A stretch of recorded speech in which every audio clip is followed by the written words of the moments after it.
So if this is not hate speech, I would love to know what hate speech actually is, and what the Nigerian definition of hate speech means. If this is not felony, I also love to have an idea of what the Nigerian discussion or conversation about felony is, or with a particular reference to the Nigerian context. Watch this video and then let's talk some more after it. You take your leprosy hand to write. You don't have respect for the people who bought your father. Is it every Calabar man that is a Calabar man? Do you know your roots? That you talk to me. You don't know that people own this Calabar. You are law abiding. Igbos, I don't know them. I don't know where they come from. Because I know that if not for British intervention, I would still be selling them. The way my father sold them. Now look at you people in Igbo land. Look at how you are dying. Woto. You are talking. You will do video to sell that Elijah has run away. You don't see me? I don't run.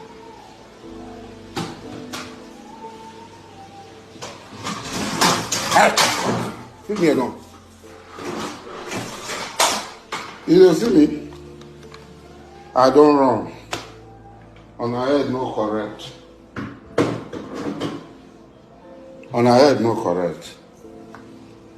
The be like son they look for who go finish on her. Look for now everywhere finish. That's Asari Dokubo, the man that nobody knows what he does, but claims to be a Niger Delta agitator. Of course, yet to see the benefit of his agitations anywhere. But that's him publicly brandishing weapons that he will use to kill a particular tribe in Nigeria because he was provoked to anger. And then he went on to saying that he would kill and maim them. He was bold enough to say that his father had sold them, and then if not for British intervention, he would still be selling them. Wow. I'm not Igbo, and I've made that very clear in almost all my videos. But then if a tribe as popular as the Igbos in this country can be threatened like this, then the safety of every other tribe that are not even major is not guaranteed. You know that it's only a fool that will go to bed when his roof is on fire. The roof of this nation is on fire. But because our tribes are exempted from a particular inferno at the moment, we are comfortable with it. It doesn't matter actually. No big deal. Igbos dominating a region out of the 6 geopolitical zones of this country. Everywhere in this country. Not sure there's a state in this country that the Igbos are not. And all around the world. Contributing productively to the growth and development of every state. Increasingly an addition to the GDP of this nation. In fact, some person says that the most productive tribe in this country. If this threat can go unpunished, if this public assault, if this denigration, if this open threat and warning can go unpunished, what then is the fate of minority tribes like Ibibios, Efik, Edos, Afema, thieves, and so many more? It's okay to say you were offended by the Igbos one way or the other, but is this worth it?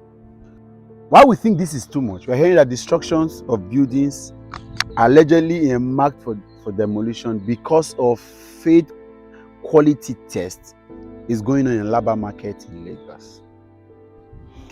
I think I agree with the position of Obi Ezekwesili. If the government of Lagos State cannot be transparent with the process that has led to these buildings being marked as and the result of the failed test that they did, publishing transparently publishing the result of these tests that these buildings actually failed to meet and why they are being demolished. Thank you very much. Now I assume office 3 years ago. I'll be rounding up by October. He assumed office 2 years ago. He assumed office not up to 1 year. We have the leadership of Alaba International Market. The Lagos State knows that we exist. The local government knows that we exist. Have they called the leadership of Alaba International Market and bring this into our notice? The answer is no. The answer is no. Look at the evil men controlling this market. And that is why we have Alaba and Makwete cast of section ahead. So that when there is problem, we go to the appropriate authority. The day they came to my office, I was having a meeting, a joint meeting of the BOT, Head Council, and the elected officers. I saw almost 100 armed mobile policemen. I came out to address them and said, this place is a marketplace, why are you frightening us? They said they have gone for demolition, these people are laughter or whatever. I said, if you come to the leadership of Alaba and tell them, we will work hand in hand with you. We will not disturb the federal government from us, the government from doing that job. But at least you need to notify us. They will not call our people. Your own building is involved.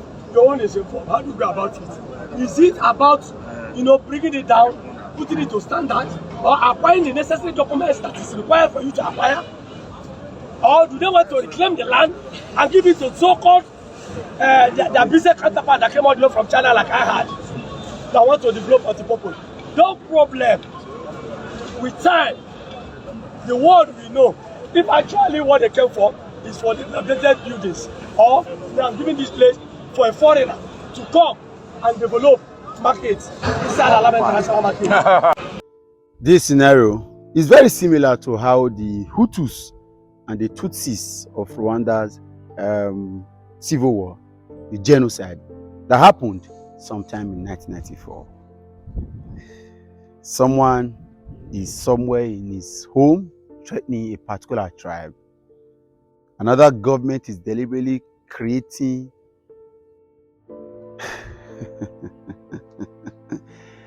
political witch hunt, vendetta. This is not the time to laugh. This is not the time to even be sentimental. What has Igbos done to Nigeria? And consequently upon this, I've asked myself these questions severally. What is the crime of these people? What exactly have they done? And then I'm beginning to fear, because even sons of the Igbo land, people like Chimaroku Namani or Jews or Kalu, that have benefited immensely as former governors and playing pivotal roles on the other in the political dramas that have happened in the last couple of years, can say that the emergence of Peter Obi will constitute so much dangers. I never thought it would get to this point, because Asari Dokubo, though his principal has won and is now president of Nigeria, will publicly see brandish weapons and threaten the peace of this country, and nobody is calling him to order. It's a sweet time to be a Nigerian. It's a good time to be a Nigerian. And again, it has given us the kind of resolve that we need to push it forward. This country is currently in the hands of the most terrible of us, Igbos, touts, thieves and criminals, fraudulent individuals who live on the destruction of lives and properties in this country. Because if not, for a government that is serious, Asari Dokubo would by now be making a public apology for what he has done. And of course, Governor Sanwo Olu of Lagos State will be publishing transparently and in accountability to the people why he is going on with the demolition in Alaba. I'm a Nigerian who believes in the rule of law and due process. And I'm not saying that what's happening in Alaba shouldn't be done. But I'm joining my voice to the voices of several Nigerians who is insisting that transparently publish why you are doing this. Because these buildings have failed to meet some form of quality test. There are several buildings and several markets all around Lagos that will fail this test too. Okay, let's see the test that was carried out and what were the results.